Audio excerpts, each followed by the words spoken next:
And here we are, welcome in. And here we go. Welcome to the house.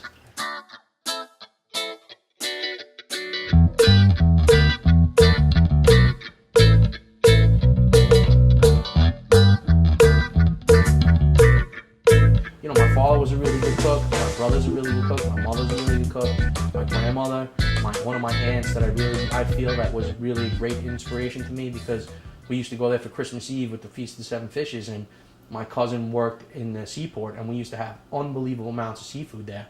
I mean, we had jumbo scampies, and just, there were like trays and trays and trays, and I said to my cousin, I just saw my cousin after 15 years I haven't seen her, and I said, I can still taste it.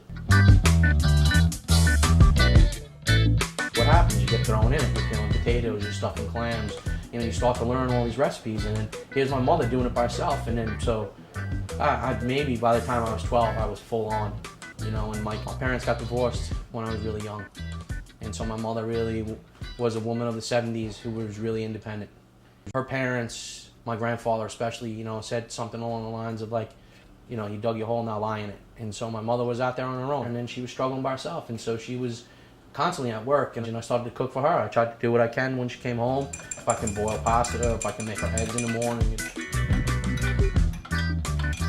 Like when we went camping, I was the guy that was always cooking, and I was the guy that always like went beyond. Like, you know, when people just had hamburgers and hot dogs, it was me who was boiling the ribs at home, and I really always felt really at ease and the most comfort in my life when I'm behind the grill, especially outside cooking for my friends, and I'm out there doing these different events with people.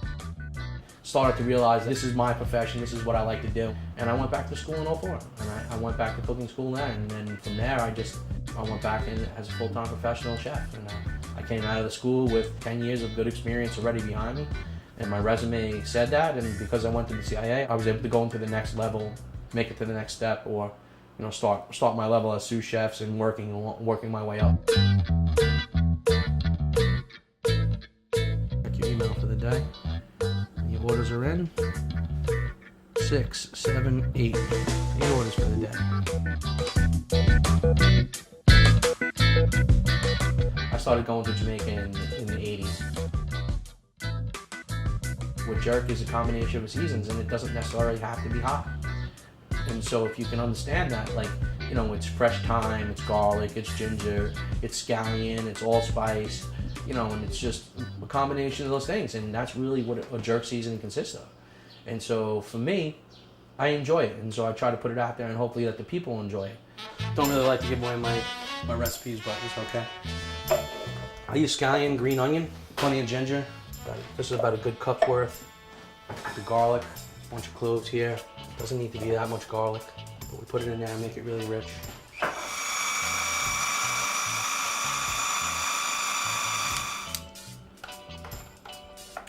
It's got a little bit of heat. And then after that's done, I'll move into putting the pot of rice up. And we'll put the rice up, and we'll get the rice out of the way, and we'll let the rice sit, because the rice can sit by itself for a little while. Nothing's gonna happen to that. These are Roman lentils, right out of Rome. Some beautiful lentils, really work well with what we're doing. Got to give them a little wash, because you don't know where they came from. No matter what measure you put in, you're going to use double the amount of water to rice. I use five bowls of the rice. I'm going to put 10 bowls of water.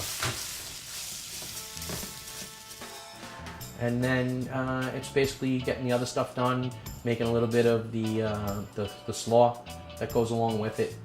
And that can sit and let that, we need that to marinate with the vinegar and the vinaigrette that goes on it. As that's all getting done, and then just cut up the vegetables for the jerk, and you get that on, make that pot go on.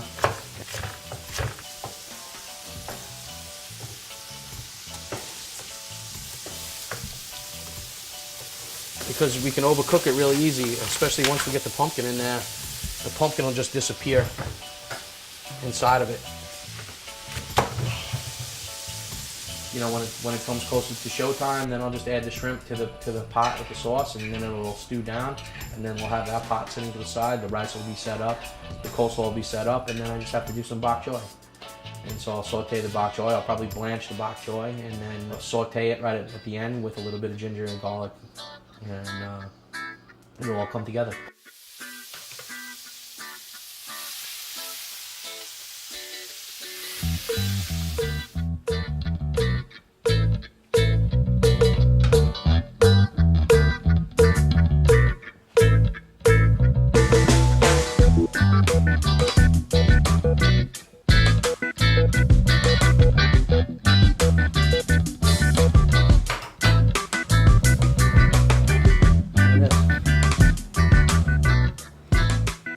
Put love into it. Like, there's a lot of my instructors, one in particular, Dwayne LaPuma, Chef LaPuma, was a Park Slope guy.